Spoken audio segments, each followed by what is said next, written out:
Кесибим адвокат болгондуктан мен ишмердүүлүгүмдө көптөгөн жоопкерчилиги төмөн же такыр эле жоопкерчилиги жок адамдарга кездешем. Мисал келтирсем, акчаны карызга алгандар, кредит алгандар же болбосо жумушунан азгырылып, кассадан акча алып койгондор арабызда бар. Анан ошолор акчаны алгандан кийин кайра кайтаргысы келбейт. Ар кандай шылтоолорду ойлоп табышат. Мындай болуп калдым, жашоом шартым мындай болуп калды, азгырылып кеттим, керек болуп калды, кайра кайтарайын деген, кредиттин пайыздары көбөйгөн же ушул сымалдуу ар кандай шылтоолорду ойлоп табышат, бирок акчаны кайтаргысы келбейт. Бул туура эмес, достор, такыр туура эмес. Ар бирөөбүз акчаны алгандан кийин кайтарышыбыз керек.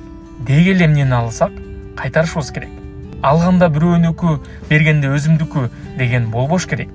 Эгер ар бирөөбүз жоопкерчиликтүү болсок, ар бирөөбүз таза жана так болсок, жашоо шартыбыз дагы таза, так жана жоопкерчиликтүү болот деп эсептейм.